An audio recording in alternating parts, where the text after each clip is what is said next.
You are listening to Mushing on First Paw Media. Visit our website at mushing.com. Hello and welcome, everybody. This is Robert, and I am here tonight with my co-host, Michelle, and you are listening to the Burled podcast. This show is made possible by our patrons over at patreon.com/firstpawmedia and our Mushing Plus subscribers at mushing.com/mushing plus. We have a lot to cover about the ceremonial start. It was a beautiful day to be down in Anchorage, and I am excited to be here. Let's introduce Michelle. Tell us a little bit about the drive-in, Michelle, and the scene of Anchorage before we even got out of the car. You know, it was a beautiful drive-in, albeit we chose to leave quite early. That was because we wanted to make sure we got a good parking spot, but we also wanted to be able to walk around before everybody else showed up. It made for a pleasant view of the sunrise, and Robert and I really did get to enjoy the peacefulness of the morning before all of the dogs actually showed up and started their ruckus and excitement. So let's set this up a little bit. If you know much about the ceremonial start, it's right there on 4th Avenue in downtown Anchorage. We're going to talk about the arch here in just a little bit, but the way that they do it is they truck in a heck of a lot of snow the night before, and since we got there quite early, they were still trucking it in and closing off all of the side streets in order for that to happen. And we were a little bit leery about what they were going to do with the snow, but it turned out to be pretty good. We're going to talk a little bit about the treachery of the starting chute in a minute as well. But I think they brought in maybe a couple of feet deep of snow all the way down 4th Avenue, and then the hard right turn at Cordova Hill, down the hill and onward to the Sullivan Arena. They set up all the teams by starting order. So the team that is closest to the starting line is the last musher to go out. That is musher bib number 34, Emily Ford. And then all the way down, maybe 3 or 4 blocks or so, is the first musher to go out, and that was Jason Mackey. And then on a couple of the side streets, kind of the offshoot streets, you have other teams lined up as well. And it makes for a pretty interesting experience. But before we jump into that, let me tell you guys the mushing starting order. Okay, so bib number 2, Jason Mackey from Fairbanks, Alaska, is a veteran. Samantha Lalonde from Farmington Hills, Michigan, is a rookie. Matt Hall, Two Rivers, Alaska, veteran. Ebbe Peterson from Alta, Norway, is a rookie. Travis Beals from Seward, Alaska, veteran. Nicholas Petit is from Big Lake, Alaska, a veteran. Sydney Bale from Wasilla, Alaska, is a rookie. Brenda Mackey, Fairbanks, Alaska, rookie. Ginny Rodewig from Fairbanks, Alaska, is a rookie. Mike Parker, Eagle River, Alaska, rookie. Anna Barrington, Kinnick, Alaska, veteran. Keaton Lobrecht is from Midland, Michigan. He is a rookie. Michelle Phillips from 10 Mile, Yukon Territory, Canada, is a veteran. Jesse Holmes from Alabama is a veteran. Ryan Reddington, Kinnick, Alaska, veteran. Riley Dyke, Big Lake, Alaska, veteran. Mill Porsled from Denmark is a veteran. Daniel Klein, Eagle, Wisconsin, rookie. Gabe Dunham, Willow, Alaska, veteran. Dane Baker, Royal Oak, Michigan, rookie. Bailey Vitello from Milan, New Hampshire / Nenana, Alaska, is a veteran. Laurel Eklund from Two Rivers, Alaska, is a veteran. Bryce Mumford from Preston, Idaho, is a rookie. Calvin Doherty, Eagle River, Alaska, is a rookie. Paige Drobny, Cantwell, Alaska, veteran. Quince Mountain from Mountain, Wisconsin, is a rookie. Connor McMahon from Carcross, Yukon Territory, Canada, rookie. Justin Olnes from Fairbanks, Alaska, is a rookie. Charmaine Morrison from Bozeman, Montana is a rookie. Matthew Failer from Willow, Alaska is a veteran. Mitch Seavey from Seward/Sterling, Alaska is a veteran. Jeff Dieter from Fairbanks, Alaska is a veteran. And Emily Ford from Duluth, Minnesota is a rookie.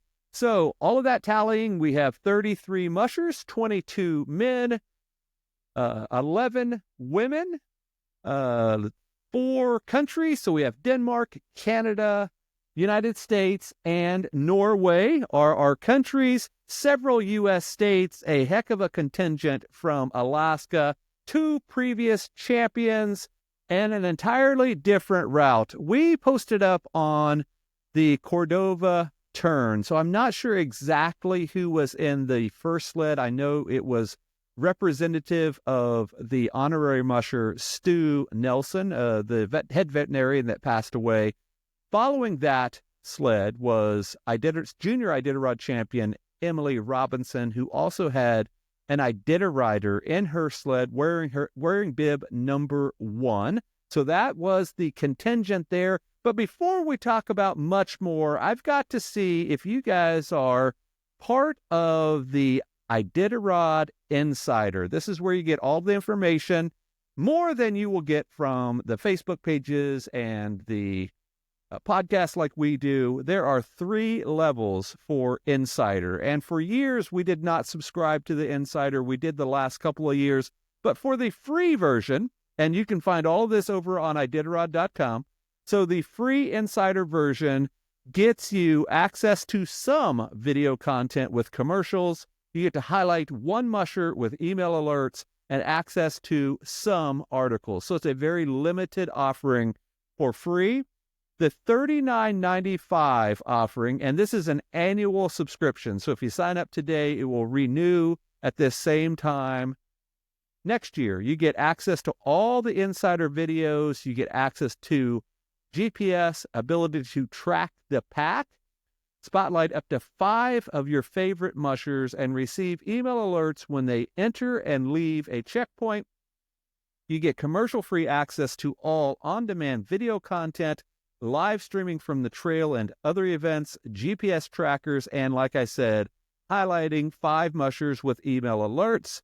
And the big one is the $49.95, so just $10 more. It is called the Insider Ultimate Plus Video plus GPS plus Documentaries. You get access to all the Insider videos, the ability to track the pack, spotlight up to 5 of your favorite mushers with email alerts when they enter and leave the checkpoints, as well as ultimate features plus commercial-free access to all video content, and like I said, GPS, highlights, and all of the Iditarod documentaries instantly. So the ones that they are doing on the trail, the ones that they are doing at the start of the race and at the end of the race, all of those will be available to you. I think it's a great way to really follow the race from really the beginning to the end. This is a 24-hour event.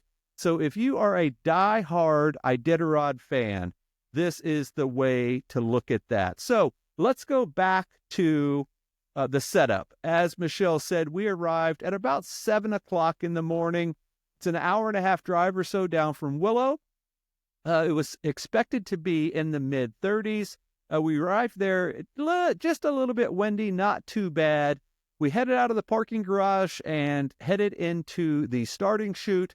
And since it was quite early, well before 8 a.m. when they started kicking people out, most people could wander around amongst all of the dog trucks and the mushers and the dogs and the sleds and all that for a little while. And all the mushers started arriving at about the same time we did. And remember, as I said, they go from back to front. So we headed all the way deep into the starting order up to where Jason Mackey was. And Michelle's job, she had our new little DJI Osmo 3 gimbal camera recorder thingy. And her job was to get some audio and video information from some of the mushers, and my job was to take pictures at the start. So Let's talk a little bit about who you talked to, Michelle, and then we'll talk a little bit about those interviews in a second. Can you remember four or five of the people that you talked to? Well, I did get to speak with Nick Petit, Jason Mackey, Travis Beals, Matt Hall, uh, Dane Baker, uh, Keaton Lowbrick, Yep, Keaton Lowbrick, Gabe Dunham, Gabe Dunham, and Brenda Mackey. Jeff Dieter as well. And Jeff Dieter, and I might have forgotten one or two of them, and I apologize, but you guys will hear the sound bites later. Everybody was in a good mood, ready to go. They were upbeat, and the only real concern that I was catching from pretty much everybody was the fact that we were going to hit up into the 40s before the end of the festivities. Yeah, and while Michelle was doing that, I also spent some time with Jason Mackey, Dane Baker, Mike Parker, Will Rhodes, who is Brenda Mackey's husband. Lots of friends and fans came up to me, probably because I had this bright teal name badge that had Robert in very big letters. And then I was surprised when Jeff Schultz came up and spoke to me for a couple of minutes. Jeff, if you know, it has been the official Iditarod photographer for many years. Almost all of the spectacular photos you've seen over the last few decades were probably taken by Jeff, especially the ones out on the trail. He is no longer doing that. He is now doing what he calls the Faces of Iditarod, and he's taking these awesome photos of all sorts of people, including dogs, that are somehow affiliated with the race, whether it be mushers or dogs or volunteers or veterinarians or the insider crew. If you are a part of Iditarod in some way, there's a good chance that you will become one of the Faces of Iditarod. You can learn more about that at facesofiditarod.com.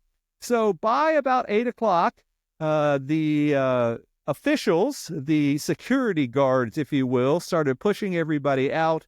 We were allowed to stay for a little while things started kicking off. And this was about 2 hours or so before the first official musher hit the trail.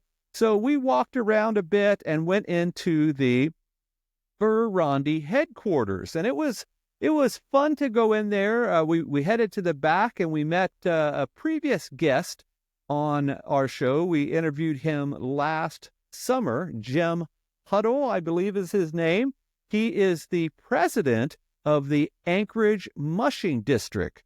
And they are offering really three different things. They're offering these two bronze plaques of two different sizes. They have a $400 size, which is a dog paw. And then they have a larger size, which is the profile of a dog's head. And you can put a special message. You can put your name or your sponsors or whomever. And Michelle and I had talked about this for a long time, and we thought, now is the time to do this. And we ended up signing up and purchasing one of the smaller paw prints. Those are $400, and the other ones are $600. And they're going to line these up along the sidewalks of the mushing district, and they're putting several down each spring and summer, several rows of these. One cool thing that they're doing at the start of the Iditarod and the Fur Rondy Championship, they're building this huge arch. It's going to go all the way across the street with a mushing team with several dogs. I believe they're going to have 10 dogs and a musher. You can buy one of the dogs, support one of the dogs. Those are $10,000 a piece. And the cool thing about that is you get to name the dog that you support, sponsor, buy, whatever it is. And you can also support, sponsor, or buy the musher. And I think the musher is $20,000, if I remember correctly.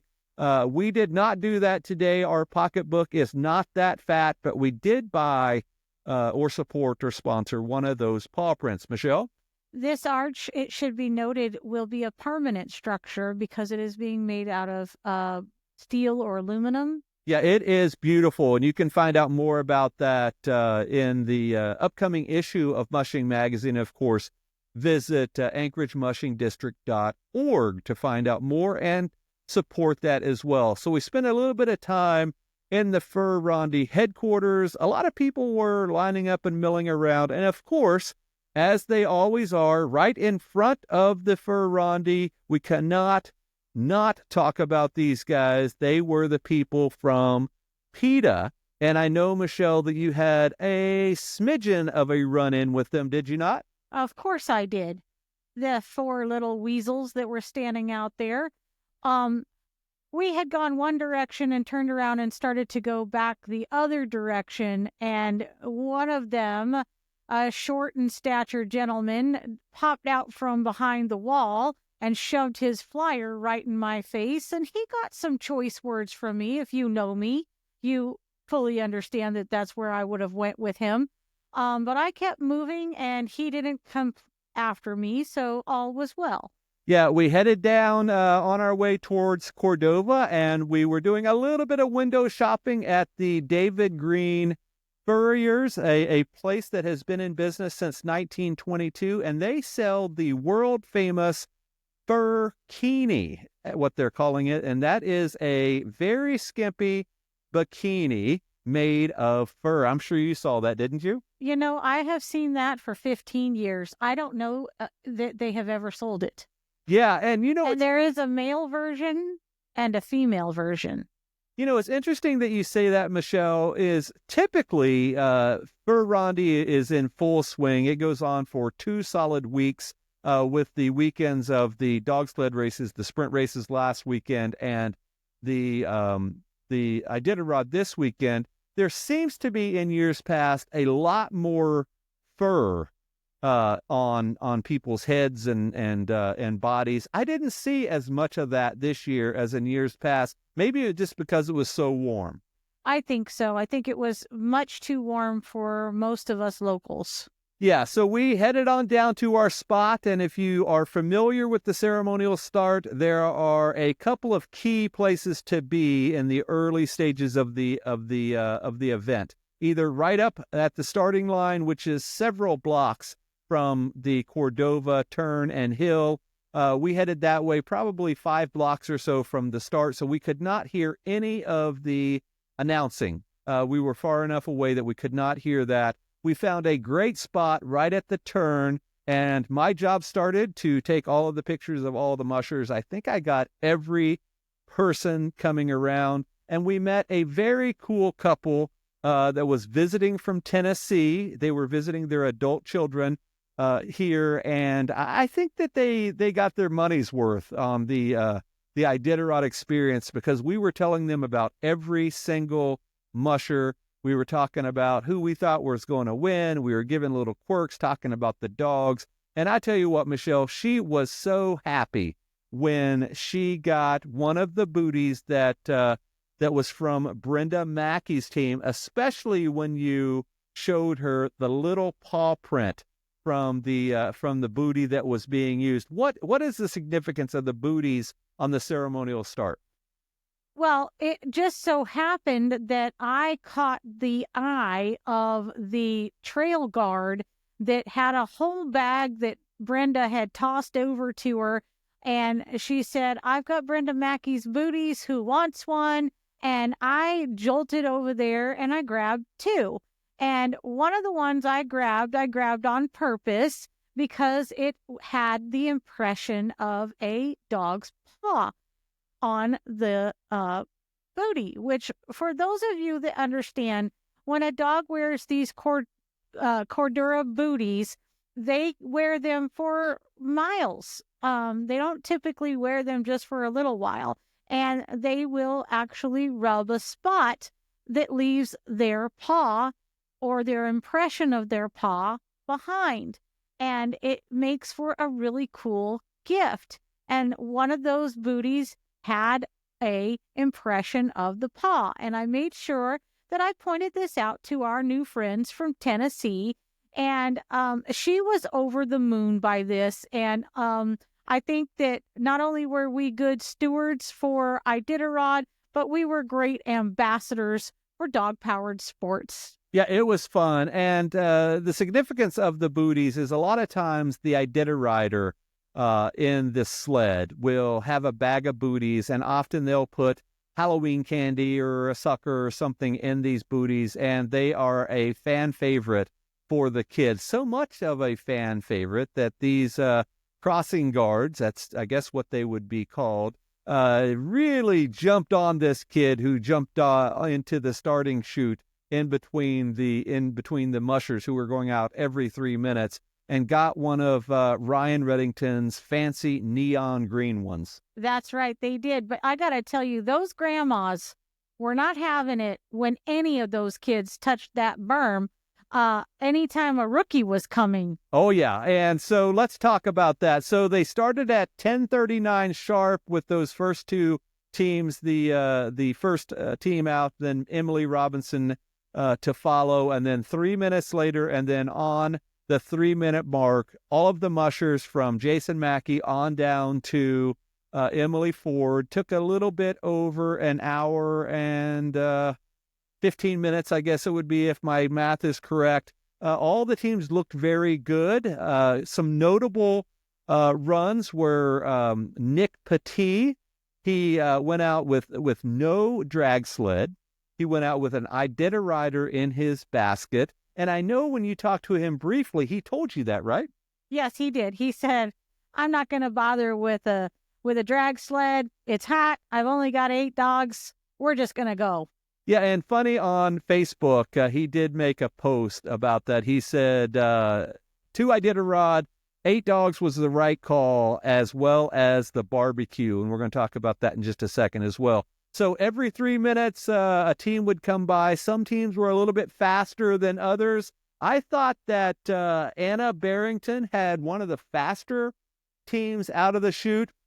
At least. Yeah, for sure. And she had at least 3 people hanging around on her sled as she went by. Her sister, her Iditarider, and I believe I saw one other person. Yep, Christy was on the tag sled. I don't know if it was a tag sled or a tandem sled going out. And Christy is not running Iditarod this year. They typically run together, but Christy and her husband did something pretty cool this past summer. They rode their tandem bike all the way across the country from, I believe it was either Oregon or Washington, and ended up several weeks later in Virginia. I know that they had to take a quick break in between there, but that had to have been one heck of a bucket list item to ride your bike all the way across country, and that was cool to follow. Christy's husband is very active on social media during Iditarod, and his name is Andy Poole. Is that right? Yes. Yeah, great commentary, especially when Christy is running. So within an hour and 15 minutes or so, all the teams went by. Nobody crashed on the turn on Cordova. That's why so many people line up there. But with the little bit of snow, couple of near crashes. Mm-hmm. With the little bit of snow, the 8 dogs, heavy teams with the Iditariders and the tandems and all that, they were going relatively slow. So no major crashes. I had been an tandem rider before, and that turn can get a little hairy when they whip around, especially with 12 or 14 dogs. It definitely wasn't crack the whip going on. It was not any crack the whip that we saw. I got pictures of, I believe, everybody, including our little Chaser and Dream picture with Laurel Eklund running by. If you don't know what Chaser and Dream are up to, head on over to mushing.com and check out where in the world are Chaser and Dream. They have quite the showing on Instagram. They do have the showing on Instagram, but I want to bring up something that a fan came up to me while Michelle was talking about this, and I didn't even get a chance to mention this to Michelle because I actually forgot about it until just a few minutes ago. But if you know me, I am absolutely terrible with faces and names. I think I have that condition where I just forget who people are. I may have met you yesterday, and I will have no idea who you are. But anyway, as Michelle was doing her interviews, I was standing in the middle of the road trying to figure out who I was going to talk to next. And this lady came up to me and she says, Robert, maybe she only knew me because of my name tag. I am not sure. But she said, Robert, I am an avid fan of your podcast. Why don't you do YouTube video or live?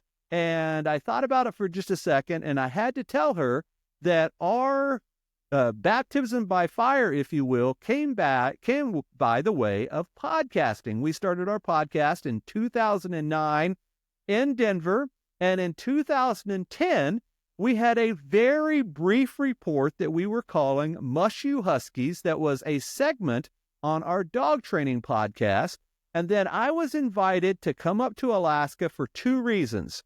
One, to go to an Iditarod conference the day before Iditarod called Iditarod Leadership, put on by my now friend Chris Fuller, and also to help handle for Hugh Neff. I had met Hugh a couple of months before when he came to our daughter Nicole's talk at her junior high or middle school, whichever it was that she was attending. What was it, 5th or 6th grade? It was middle school. It was 7th grade. 7th grade. So I met Hugh then and came up to Alaska to go to this conference. And I had promised that I was going to do some live coverage from the Iditarod start. And I remember back in these early days, I was calling into Michelle on the podcast that she did on the ceremonial start day, and it was our first real live coverage of Iditarod. And that went on for a little bit. We moved up to Alaska that next summer, so just a few months later, and we started hosting a program called Mushing Radio. Shortly thereafter, I contacted KVRF 89.7 in the Matsu Valley, and we came to an agreement that we were going to do nightly coverage on the radio in the studio of the radio station in Palmer. And we did that for many years. My buddy Alex Stein and I hosted that for several years together. One of the highlights of that show, we did Dallas CV's first championship live on the air. That was really cool to be able to do that, because back in the day, it was in your car, at your home, radio. And we always thought that was a really special thing to do, is to be on the radio. And that lasted for quite a while, literally until about the time we bought Mushing Magazine. And we knew going in when we bought Mushing that we wanted to do our best to monetize our podcast. It was an asset of our Mushing portfolio. So we stopped hosting on the radio, because on that radio station, it was a kind of an NPR community public radio type model, and we could not run any commercials or ads or anything. So we were just sort of doing it on a volunteer basis without any monetization whatsoever. So we ended up going on our own, put everything under the Mushing umbrella. We trademarked Mushing as a word. We did that this year, and sort of everything came together. So the long story short is we have always had a very special place for audio, especially the radio version. I was in a band for a long time, so music is a huge part of my life, and I always thought that there is something special to be able to sit back and tell people stories in an audio form. Obviously, we make a living at it now. I don't know how many episodes of Mushing and Dogworks Radio we have done, but that is why we do it as a podcast form.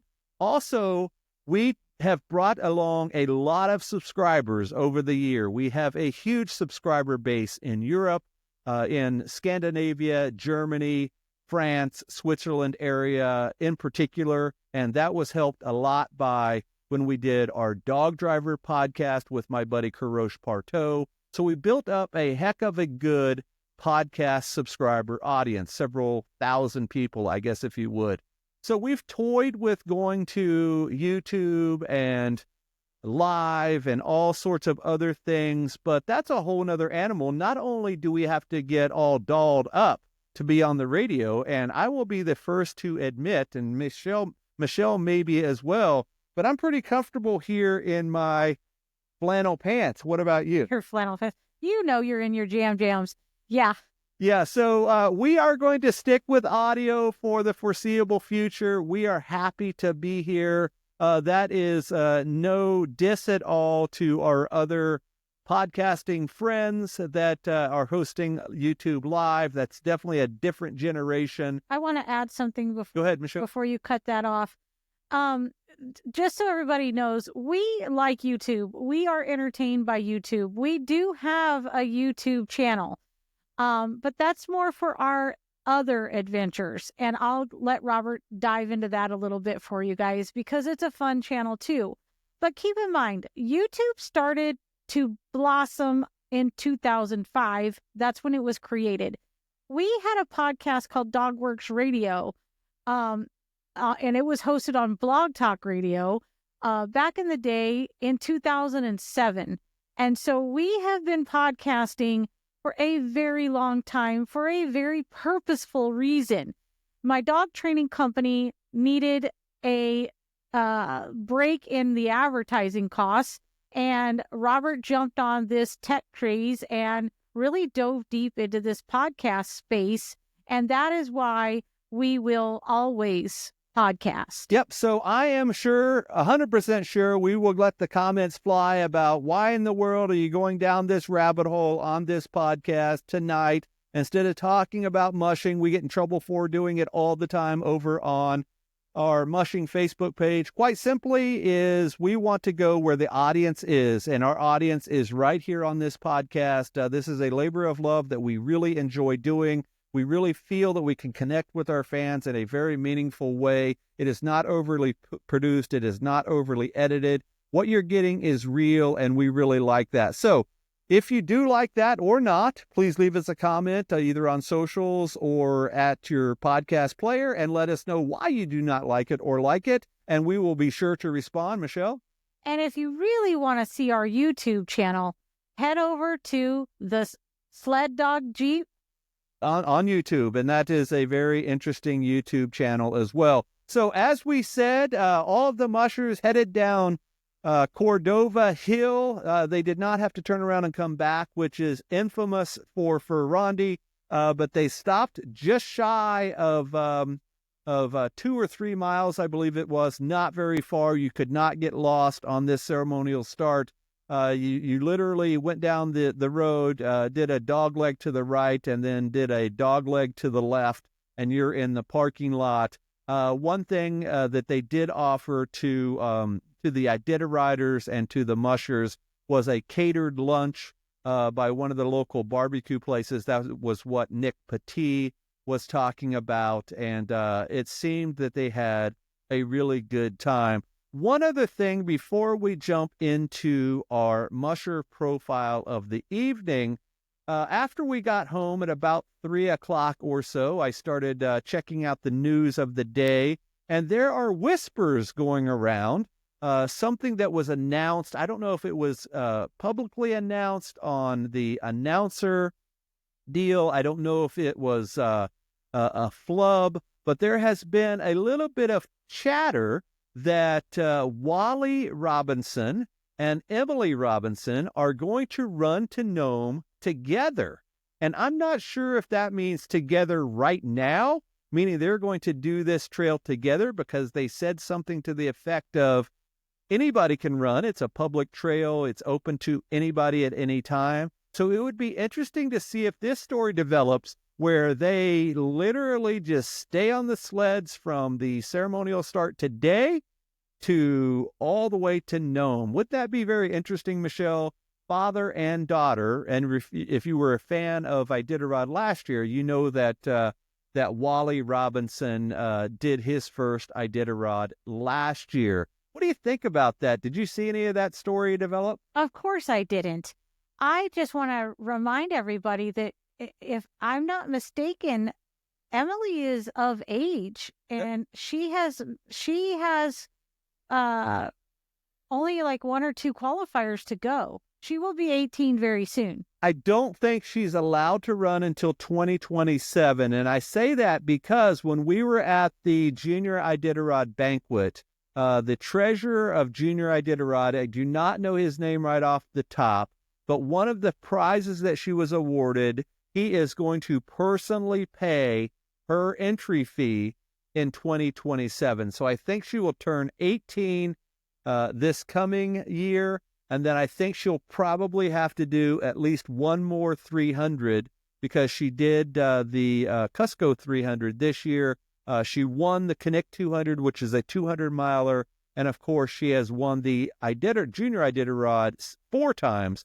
But even if you run Junior Iditarod every year, that still only counts as one Iditarod qualifier. So by my math, she has a 150, she has a 200, and she has one 300 race to go. So she'll have to run another 300 next year, probably run either the Sioux Dog 300, the Copper Basin, or potentially maybe the Yukon Quest, Alaska, either 450 or 550 or whatever they do next year. And then she'll be ready to go in 2027 with that entry fee paid by that fine gentleman who is offering to sponsor her for the race. But it would be very interesting if father-daughter did hook up a couple of dog teams this year and followed the pack to Nome. I think that would be pretty cool. That's a heck of a way to see the trail before you got to do it as a race, don't you think? I think that's a heck of a teaching opportunity. Yeah, so we'll see if that develops. It might just be rumors and speculations. If you did hear more,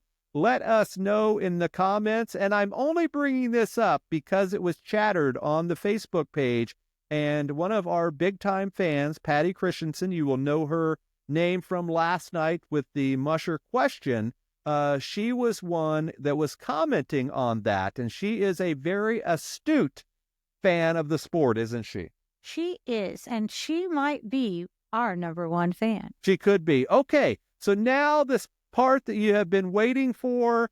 This is not a fully developed Musher profile of the evening. These will get much better as the race goes on, and we hear stories on Insider and hear the blog posts by the family members and all of that good stuff. We don't have any real nuggets yet, but we are talking about Justin Olnes. I know you got a chance to interview him on your brief interview at the ceremonial start. And I got a chance to talk to both him and his wife right before Iditarod last month or so on the Mushing podcast. So our first Musher profile of 2025 is Justin from Rerun Kennel. Tell us about him. So I chose Justin for a couple of reasons. Yes, it is true. We don't have a lot of nuggets yet. That's what makes tonight's Musher profile very difficult on me. But I chose Justin for the mere fact of his kennel's mission. It reads, "We strive to provide exemplary animal care, support our local animal shelter and rescue organizations, bring out the best in our dogs so they excel as individuals and as a team, mentor younger generations of mushers, and promote dog-powered sports in our community." And I just thought that the mission alone really stands for what tonight and today we're all about. It truly is about these dogs and featuring their power and what they're capable of doing. Justin, as Robert says, operates Rerun Kennel out of Fairbanks.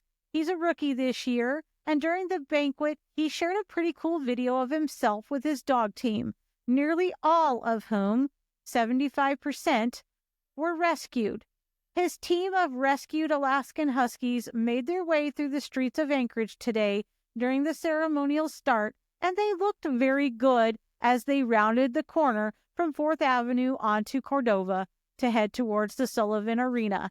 As a matter of fact, I noted to Robert how happy his left side leader looked. She was looking, or he was looking from side to side, a beautiful blue-eyed brown dog, looking from side to side and smiling from ear to ear truly embodying the moment. This dog was in its element. So Justin and his wife, Kaylin, also have dogs that are up for adoption from time to time, and I thought I would bring this to your guys' attention. Several of Rerun dogs have also helped junior mushers compete. Kira Irish and Torliff Benson both have used Justin's dogs in the past. So I hope that you go and get to know Rerun Kennel at rerunkennel.com. Yeah, and as I said, a heck of an interview a couple of weeks ago. Really cool couple. A couple of interesting things about them. Both of them have very demanding professional jobs. One of them, I know, is a wildlife biologist. That is Justin. And Kaylin has a professional job as well. I think she works in some type of science, engineering or something. I don't recall exactly, but I bring that up because it is definitely a full-time job to prepare for Iditarod. So anytime you have a musher team that is doing a full-time job and what it takes to get to the starting line is a really big deal. But their story is pretty cool. I think it's cool for the rescue part of it as well. There are always lots of dogs in the shelters from sled dog kennels, unfortunately.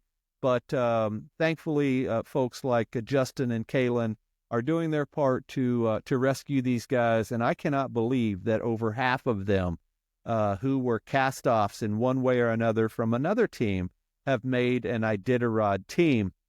So he will probably be solidly in the middle of the pack. I believe that's where his wife Kaylin was a couple of years ago when she ran. So that is their intention. I'm sure that they want to finish the race with happy dogs, and I am sure that will bring a lot of awareness to their mission and to their cause. I think they're doing some really cool stuff. And if you guys remember, I typically do not know who the musher profile is of the evening. And let's go back real quickly to our conversations to our friends from Tennessee. I remember them asking, how in the world do you know all of this stuff about all of these mushers? And I said to her, I do this all year long. I'm doing podcasts and interviews, and we're writing stories and blog posts and all of that. So we have a lot of information that's sort of swimming around. But what a cool job, Michelle, to be able to report on these guys, not only during the 2 weeks of this podcast, but all year long. It's a cool spot, isn't it? It absolutely is, Robert. And I know that the majority of the dog mushers, as well as the dog mushing community, are really appreciative of the information that we provide, the different perspective that we provide than all of the other news outlets that are out there. Yeah, so be with us every night around 7 o'clock-ish Alaska time. Remember, that is 4 hours earlier than Eastern, so it is 11:19 as of recording right now in New York City. I know we have quite a bit of a contingent over there on the East Coast, and then those guys in Europe, I think they're like 9, 10, 11 hours different. No, we've got some fans that live in Tomorrowland. They're in Tomorrow, yeah. So it's very interesting to be there in that this sort of worldwide audience. So tomorrow, as we mentioned on the previous night's podcast, it's literally a travel day for all of the mushers. Most of them are probably heading north tonight, heading up to Fairbanks to get settled. Some of them will return to their homes up there in the Fairbanks, Two Rivers, Nenana area. They will get to sleep in their beds for one final night before literally not sleeping again for the next couple of weeks, unless it's on the straw or on a camping pad or something. Not a lot of sleeping happen over the next couple of weeks for those guys. And then I think that tomorrow's show, since it's going to be a low-key day for the dog mushers, I think that gives us an opportunity to really talk about Fairbanks, its location, and some of the history surrounding dogs and that kind of thing, so that people can get a real flavor of what Fairbanks is like. Yeah, and they talked a lot about that at the media briefing, and I'm excited to share some of that as well. So 11 o'clock Monday morning, it is the start for real. Everybody will have their game faces on. There were a lot of smiles and hoorahs and attaboys and high fives, and some of that stuff will go on Monday. But it is go time. As I mentioned to our friends from Tennessee, you cannot win the race today at the ceremonial start, but you could definitely lose the race today. Remember, I talked about that unfortunate musher that had to scratch a few years ago at the ceremonial start. I think everybody went off without a hitch today.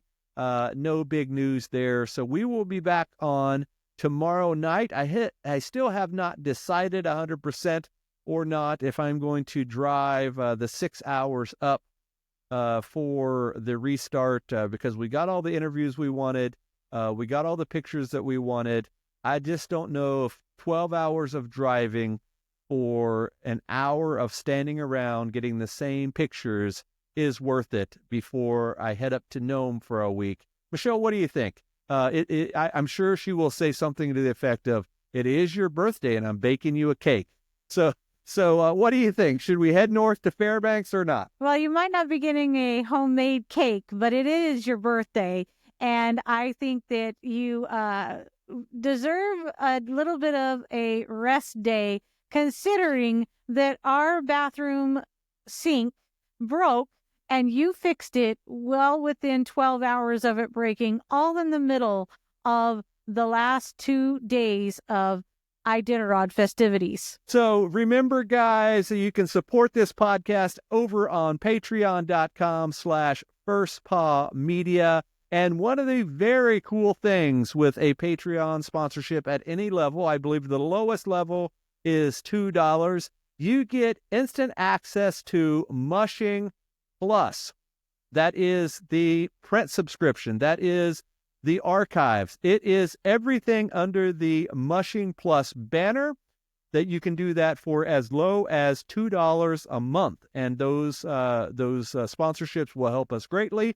But by far, the best bang for your buck is our Mushing Plus subscription, mushing.com/Mushing Plus. And there you will get everything that we offer from now until you unsubscribe. So that could be years from now, or it could be tomorrow, whatever you want to do. For that low cost of $59 will give you access to everything. So just about $10 more than the Insider. You will get year-round coverage, including behind-the-scenes episodes of all of our podcasts, special guests, giveaways, discount codes, the whole 9 yards. Mushing.com/Mushing Plus. Michelle, anything before we say goodbye? See you on the trail. See you on the trail. We'll see you guys tomorrow. Goodbye. Are you a fan of the great outdoors? Do you enjoy the thrill of speed and adventure? Then listen up. Introducing Mushing, your ultimate guide to the exciting world of dog-powered sports and mushing. Whether you're a seasoned musher or just starting out, Mushing has got you covered. Get ready to immerse yourself in captivating stories of incredible sled dog races, expert training tips from seasoned professionals, and gear reviews to help you make the right choices for your team. From the breathtaking landscapes of Alaska to the snowy trails of Scandinavia, Mushing takes you on a thrilling journey through the world of dog-powered sports. Don't miss out on the latest issue, packed with exclusive interviews with top mushers, in-depth articles on sled dog nutrition, and stunning photography that will transport you to the heart of the action. So whether you're dreaming of competing in the Iditarod or simply want to learn more about this incredible sport, Mushing is your go-to resource. Subscribe now and get ready to unleash your passion for mushing. Visit our website at mushing.com or find us on your favorite podcast platform. Mushing, where the spirit of adventure meets the power of the pack.